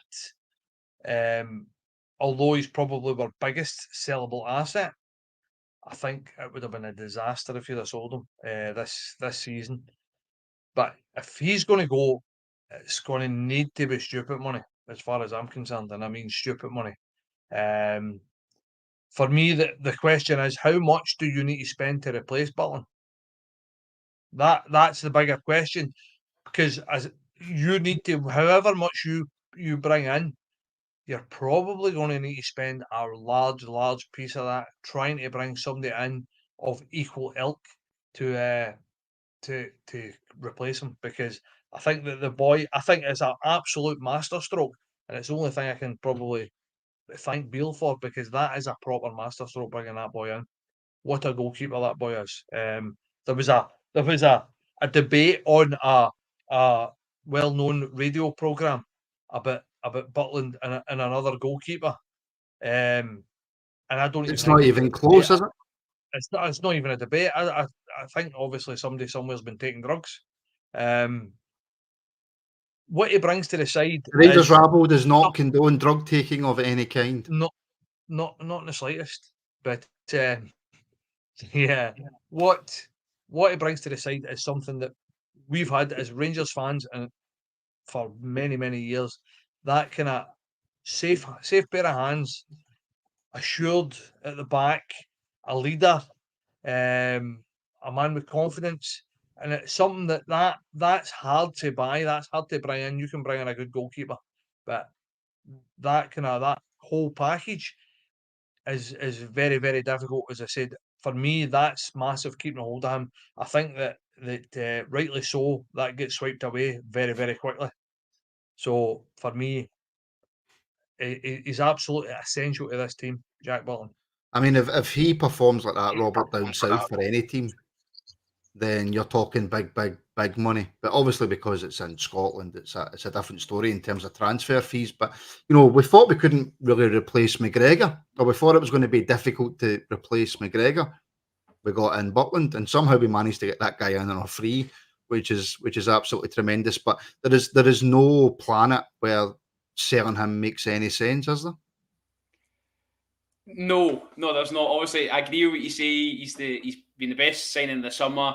Pound for pound, best signing in the summer in the league.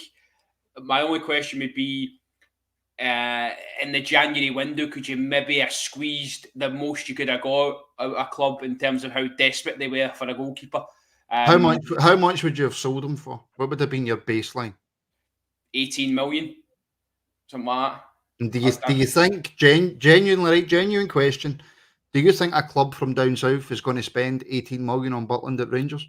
Depends how desperate they are. That's what I'm saying. Like they've got the boy Turner in goal, who, when I've seen, looks really calamitous. So it just depends how they're obviously down the bottom in the Premier League. How much it means to them, in terms of staying up. So I always look at didn't transfer. I don't know how much they put in. People are saying you need to have yourself 18 million, but we got the guy for nothing. If you can turn around in 6 months for 18 million, that's pretty decent. So. Listen, you're all entitled to your opinion, and I've certainly given you mine. But I just think that sort of money, the club would have had to have some sort of discussion. Listen, I love the guy. We're not split on that. The support is all in agreement. We love Jack Butland. He's been a great addition. He's bought into the club. He's been brilliant on and off the park. He's setting standards. There was an interview not so long ago that he done for Rangers TV. It was sort of 4 or 5 minutes long, in his wee flat, talking about him. Brilliant, great insight, and I really respect the big guy. So I hope he stays. But if it does come to him ever leaving, then you've got to try and get the most you can. And how old is he? Like, he's in his early 30s. I think he is. Is he not bang on 30? He is 30. I got that totally wrong. So if you are going to sell him, it's probably over the next 12 months, 18 months at a push, when he can really get that large sum. But as I say, hopefully he doesn't stay. As Mark said, you're going to have to go out and spend that to get another goalkeeper. I don't really buy into that as well, Mark. Sorry to disagree with you so much tonight, but I think there are, we didn't think, as Martin said, we could replace McGregor and walks this big, handsome prince, and we're all in love with him. So, he's ridiculously handsome. And how do we get so many handsome goalkeepers? It's ridiculous. Maybe that's the secret, isn't it? Do you know what I mean? Maybe that's the secret. Just go for the ones that are good. Is that how I never made it as a goalkeeper? Is that the reason? Damn it. It's certainly why Connor never made it as a goalkeeper. That's harsh.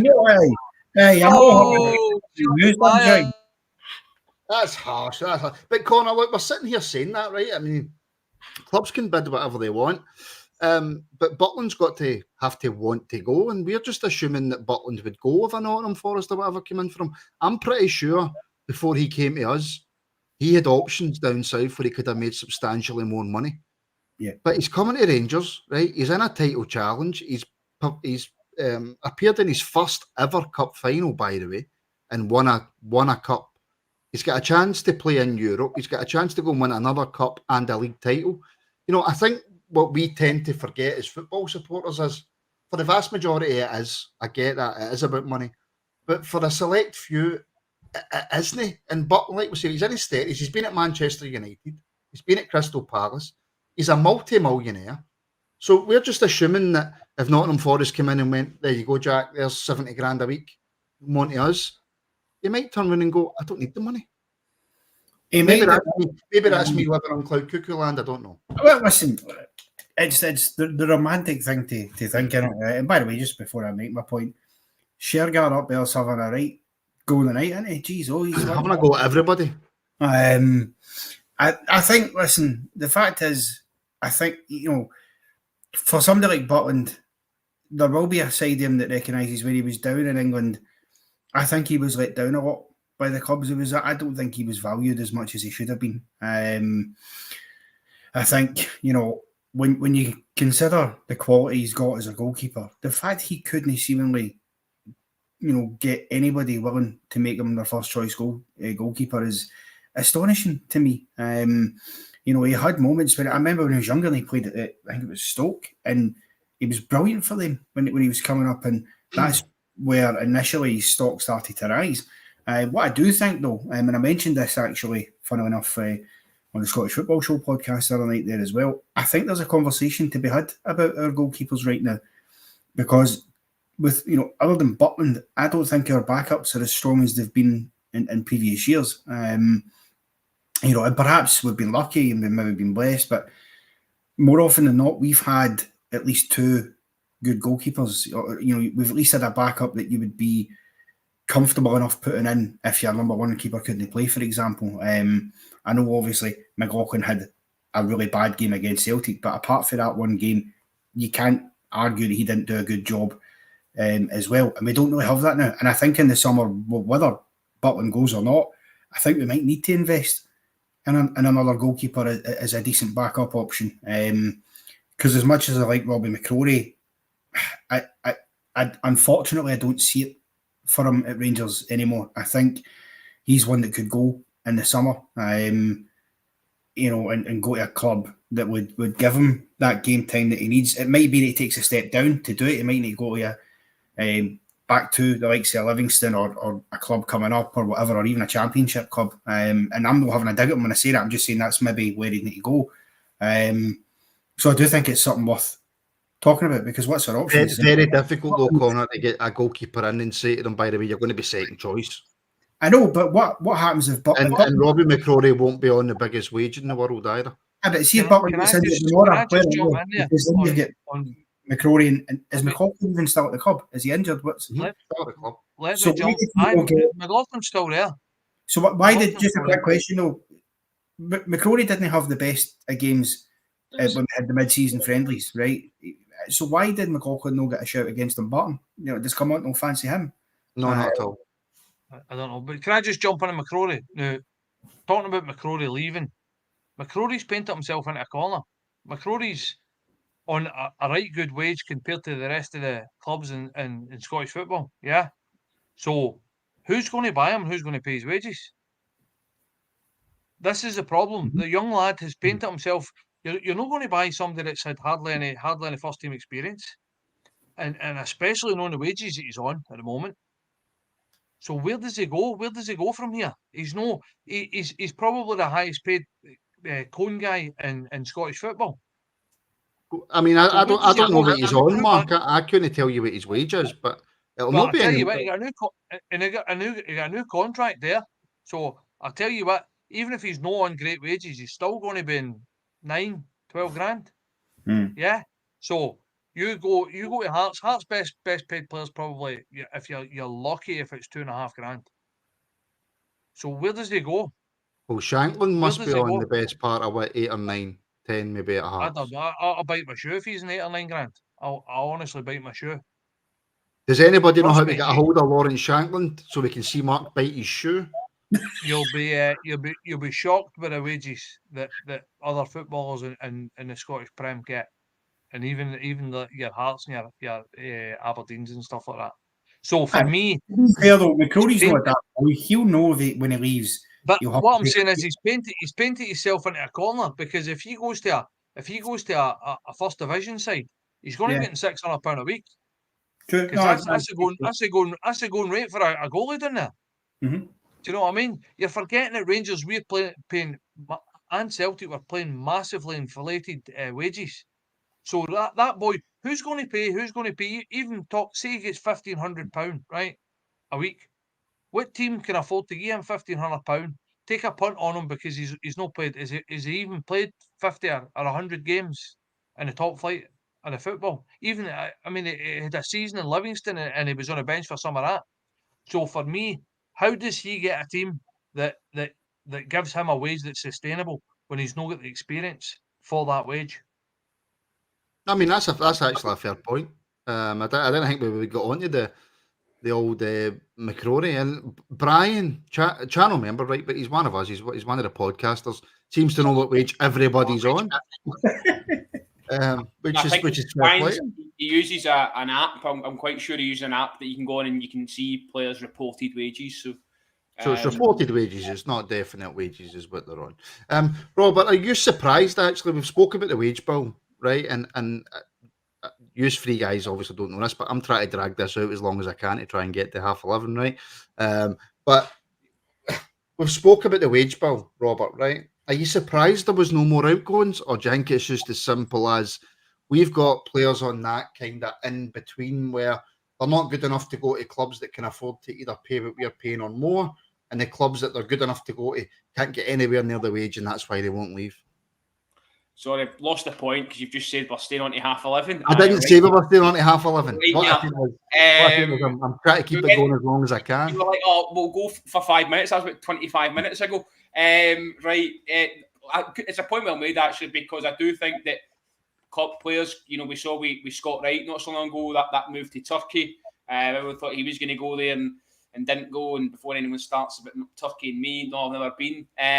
Do you know what I mean? There's certainly, I'd say there's certainly some legs in that. Players probably won't want to go because, as Mark says, we have been paying really good money for a good couple of years now, and that needs to change. There needs to be a real reshape of that, but it only changes when you can get some out the door, and you're not going to be able to do that probably until the summer with 4 or 5 players out of contract. So it's interesting to see how that one develops, but it's certainly, I disagree with Mark on Hearts player on $2,500 highest earner. You disagree with Mark? That's unusual. I can't see it, Mark. I think Shankland's got to be on at least 4 or 5 grand a week. Do you think so? Coming for a third-rate Belgian mob. Do you think he's reports are, Mark, right? And it's just reports that he's on 5.5 a week. That sounds more true. And that's probably. They probably offered him another grand to make him the highest paid player at that. There you go. Somebody's just wrote 3 grand. Shankly's in 3 grand. So I wasn't far away. It was 500 quid off. Lowry was Hearts' highest earner on 6.5. Lowry's on 6.5 grand a week. Aye. Like I said to you, you'd be shocked, honest to God. You would be shocked at the money that they're on. Trust me. So I wonder what McCausland's new contract looks like then. I couldn't tell you. In fact, actually, that's a fair point, Connor. Lowry, obviously sent back for Hearts. We're hearing that, excuse me, that he's got an injury that's going to keep him out for 6 or 7 weeks. I don't know the rules with loans, and I probably should, but you can't loan a player out after the transfer window closes, I don't think. In fact, no, you definitely can. That's going to be a bitter pill for him to swallow, isn't it? It's that detrimental to him because I don't see him getting game time under Clement, especially the way Clement was talking. Well, I mean, as you see, you can't loan a player after window. There's only, I think, emergency loans you can get. Emergency loan you can get, which usually I think, because St Mirren done that a couple of years ago when other keepers were out and they were nearly having to play Jamie Linfield and go. So they obviously get. That when it was against Sporting Integrity to have the game called off, and then they ended up getting a result in that guy, right? Aye. The very same one. Listen, it is, but I know if you're Lowry, it's kind of back to the drawing board again when he comes back. You know, I imagine that he'll, when he gets back to fitness, he'll go back into the B team, whatever games they've got to play. He'll get runouts there and just go and try and build his confidence back up again. And you know, listen, we seen last year when he was in the squad, he had some really good games, and that's why Hearts obviously had their interest in him earlier in the season. Never worked for him there. I don't fully hold him responsible for that, if I'm honest with you, because I don't think Naismith really knew what to do with him. At times, I don't think he knew. Shock. Stephen Naismith doesn't know what to do. Well, what a shock. Listen, we've had many conversations about that in the Scottish football show early course of this season, but I think that's been part of it. So maybe coming into us, having Clement there, if Clement looks at him and thinks there's something there, then he'll certainly invest time in Lowry. And listen, I think probably the best thing for him is, as strange as it is to say, given where he's sort of came back from, I think it's probably a good thing for him to be able to go back to to that drawing board and just rebuild yourself a wee bit again, because he's still young enough, and I still have every confidence that Alex Lowry will be a decent player for the future, whether that is for us or whether it's another club goes and takes him and does actually know what to do with him. So no, listen, it's unfortunate for the wee man, but I hope he bounces back fit. I really do. Hopefully. I'm trying my best to try and find something else, folks, and there's not a lot. I'm not going to lie to you. There's not a lot out there. I think that is business done at Rangers. We're not even hearing even wee tiny noises that something's happening.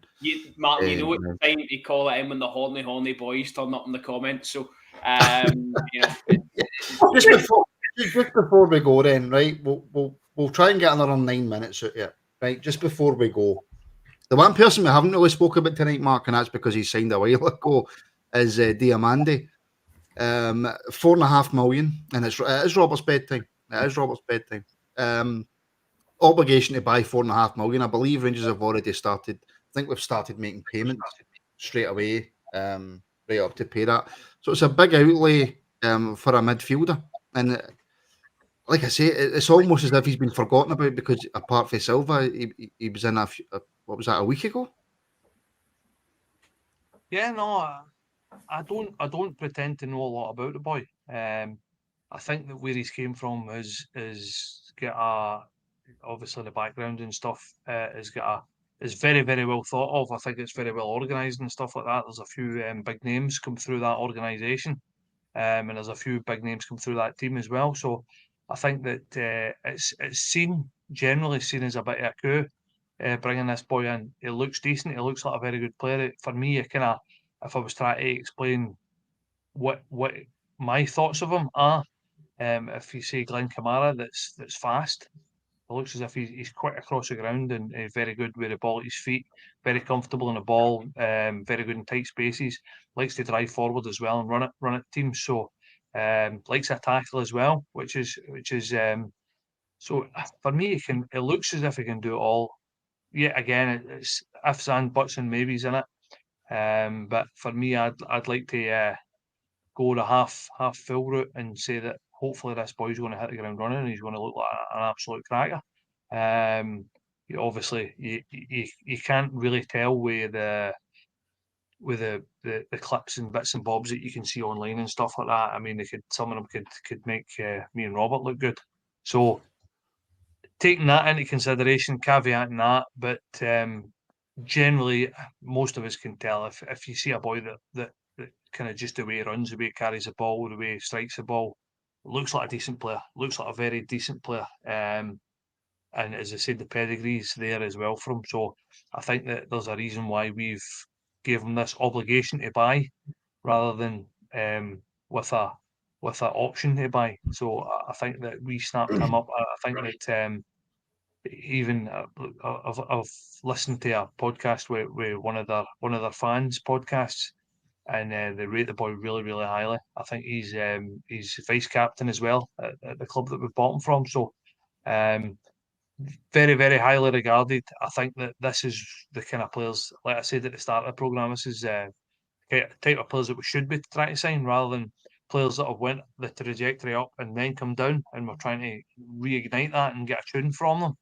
I think that this is where we should be. This is the type of players that we should be bringing in, nurturing, and hopefully selling on for lots and lots of money.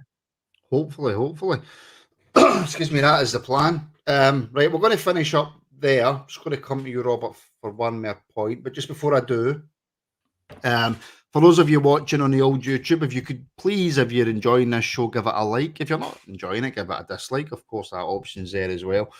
And of course, if you haven't already, then consider subscribing to the channel as we try and make our way to 10,000 subscribers. Thank you to everybody for the super chats and all the comments, and for all the members we've got on the channel as well. As I completely bore Connor with my wee spiel. And so thank you for all the support. Those of you in Twitter as well, keep following and retweeting, and Facebook, keep sharing and all that. It all means absolutely everything. And it's fantastic, the support that we get. So Robert, we'll finish up with something that we've already spoke about, and that appears to be the transfer window. That's it. That is us now for the rest of the season. just for you personally, then, as you digest all the info that you took in tonight, and we recover from what was a stressful transfer deadline day, how are you feeling? How are you feeling about the team? How are you feeling about the manager? How are you feeling about the rest of the season as we sit here at almost 11 o'clock on a Thursday night and it's well past your bed? I think the point is the manager. I've got massive confidence in the manager. He's the one it's been driving us into this, or drove us into this position we're in now. Who'd have thought when Michael Beale was sacked that we'd be in a title race, and we certainly are in one. So that gives me massive confidence. The squad's decent. It's all right. It's not as great as I'd hoped it would be at this point, I must say. But new players have come in. Two in particular seem to excite the winger, and obviously you mentioned Diamande there, who I don't know if you saw the exit video from Nordsjælland. It was really nice, and he, as Mark says, thought really highly of. So that bodes well for me. And the guys were sort of gutted that he was leaving, and sort of said that they'd be able to see him and he could come back and all that carry on. So that was confidence that I liked. So I am really confident, and I think it just comes down to keeping that momentum going, keeping it. We come back for a winter break and falter. We've not done that. Difficult pitch in the Barton, one convincing it at Hibs, and then get a tricky one over the line in Paisley. So long may it continue. I'm just glad it's over now, because it means me and Mark. Are you talking about this podcast? Is that what you're talking about? This podcast, transfer window. Me and Mark can get back to being pals and no shouting about each other about Kevin Van Veen until he scores against Rangers. That is. But everybody in the comments is Robert's desperate to go. Robert wants to go. Robert can't wait to go.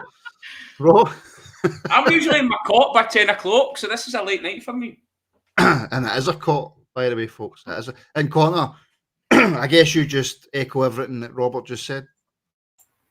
As you look absolutely bored with your trolley, by the way. And he's frozen. And he's absolutely frozen. So I think before my voice goes, and before Robert gets into trouble for not being in his bed, and before Mark shouts at anybody else, I think we better leave it at that. We got 2 hours out it, and we got 2 hours out it after 15 minutes and being told that was the end of the transfer business. So I think that's pretty decent going. Thank you so much to everybody who tuned in. Connor, would you like to echo everything Robert said before I go? Yes. I'll just parrot what Robert said. He's absolutely correct. And actually, seeing as how you've been asking the questions for the last 2 hours, Martin, why don't you end as half by summing up how you feel about it all? I don't want to. Well done, Robert. I don't want to. I need to. Aye, absolutely.